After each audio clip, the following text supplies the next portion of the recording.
నమస్కారం. జిల్లా సమగ్ర నివేదిక స్వాగతం. ఈ కార్యక్రమం ద్వారా ఆయా జిల్లాల్లో కోవిడ్-19 ఇతర అంశాల గురించి తెలుసుకుంటున్నాం కదా. ఇప్పుడు మనం ఆయా జిల్లాల్లో జరిగిన జిల్లా అభివృద్ధి కార్యక్రమాలు, సంఘటనలు, ముఖ్యంగా కోవిడ్ తదితర విషయాల గురించి తెలుసుకుందాం.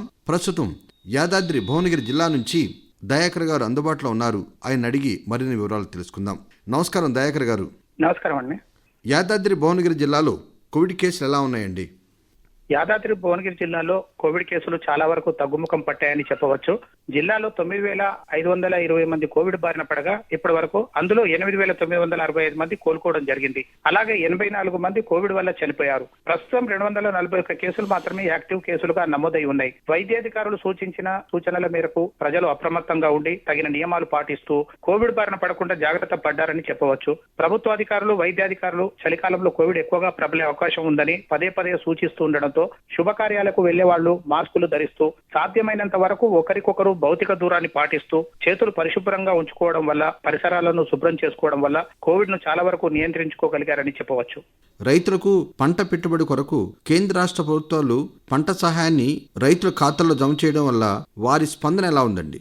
యాదాద్రి భువనగిరి జిల్లాలోని కొన్ని ప్రాంతాల్లో పంట చేతికి వచ్చే సమయానికి నివర్ తుఫాను ప్రభావం వల్ల అక్కడక్కడ చిరుజల్లులు కురవడంతో కొంత పంట నష్టంతో పాటు ధాన్యం కూడా రంగు మారింది.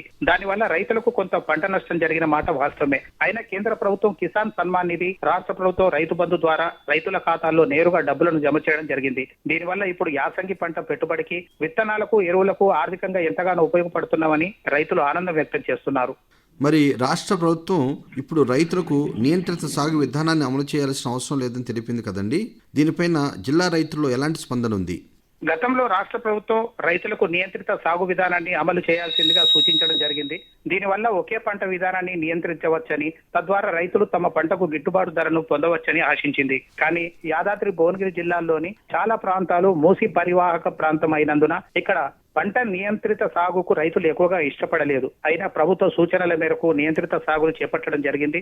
ఇప్పుడు రాష్ట్ర ప్రభుత్వం తీసుకున్న తాజా నిర్ణయం మేరకు నియంత్రిత సాగు అమలు విధానాన్ని విరమించుకోవడంతో ఒకవైపు రైతులు ఆనందం వ్యక్తం చేస్తున్నా, మరొక వైపు తమ పంటను ఎక్కువ ధరకు వచ్చిన ఏ ప్రాంతంలోనైనా నేరుగా అమ్ముకోవచ్చని తెలపడంతో ప్రభుత్వం తమ పంటను కొనుగోలు చేయకపోవచ్చని రైతుల్లో కొంత ఆందోళన వ్యక్తమవుతుంది. కోవిడ్ ప్రభావం వల్ల పాఠశాలల్లో ఆన్లైన్ తరగతులు జరుగుతున్నాయి కదండి, అవి ఎలా సాగుతున్నాయి? కోవిడ్ వ్యాప్తిని నియంత్రించడానికి ప్రభుత్వం తీసుకున్న నిర్ణయం మేరకు పాఠశాలను మూసివేయడంతో విద్యార్థులు తమ విద్యా సంవత్సరాన్ని కోల్పోకుండా ప్రత్యామ్నాయంగా నేరుగా కాకుండా ఆన్లైన్ తరగతుల ద్వారా విద్యా బోధనను చేపట్టడం జరిగింది. దూరదర్శన్, టీశాట్ ఛానళ్ల ద్వారా ఆన్లైన్ పాఠాలను విద్యార్థులకు నిర్వహిస్తున్నారు. దీని ద్వారా విద్యను పూర్తిగా నష్టపోకుండా చాలా వరకు విద్యార్థులకు విద్యా బోధనను అందించగలుగుతున్నారని విద్యార్థులు, వారి తల్లిదండ్రులు అంటున్నారు. కోవిడ్ పూర్తిగా నియంత్రణలోకి వచ్చే వరకు పాఠశాలలు తెరవకపోవడమే మంచిదని భావిస్తున్నారు. జిల్లాలో ఈ కోవిడ్ నేపథ్యంలో ఆత్మనిర్భర్ భారత్ పథకం ఏ విధంగా అమలవుతోంది? యాదాద్రి భువనగిరి జిల్లాలో ఆత్మ నిర్భర్ పథకం ద్వారా స్ట్రీట్ వెండర్స్ కు, చిన్న తరహా పరిశ్రమల వారికి, అలాగే వ్యాపారస్తులకు వాళ్లకు ఆర్థిక సహాయం బ్యాంకుల ద్వారా ఎలాంటి పూచీకత్తు లేకుండా అందించడం వల్ల వాళ్ళు ఆర్థికంగా నిలదొక్కుకోగలుగుతున్నారు. అలాగే వాళ్ళు వ్యాపారాన్ని కూడా మరీ వృద్ధి చేసుకుంటున్నామని ఆనందం వ్యక్తం చేస్తున్నారు. మరి జిల్లాలో ప్రముఖ పుణ్యక్షేత్రమైన యాదాద్రి పునర్నిర్మాణ పనులు ఎలా సాగుతున్నాయండి? ఎప్పటి వరకు పనులు పూర్తి అవకాశం ఉందండి? తెలంగాణలోని ప్రముఖ పుణ్యక్షేత్రమైన యాదాద్రి పునర్నిర్మాణ పనులు దాదాపుగా పూర్తి కావచ్చాయి. కోవిడ్ కారణంగా కొంత ఆలస్యం జరిగిన మరో 3 నెలల్లో నిర్మాణ పనులు పూర్తయి భక్తులకు పూర్తిగా అందుబాటులోకి వచ్చే అవకాశం ఉందని అధికారులు తెలియజేస్తున్నారు. యాదాద్రి భువనగిరి జిల్లాకు సంబంధించి కోవిడ్ తదితర విషయాలు తెలియజేసినందుకు ధన్యవాదాలండి. ఇదండి యాదాద్రి భువనగిరి జిల్లా నుంచి దయాకర్ గారు అందించిన కోవిడ్ తదితర అంశాలకు సంబంధించిన జిల్లా సమగ్ర నివేదిక.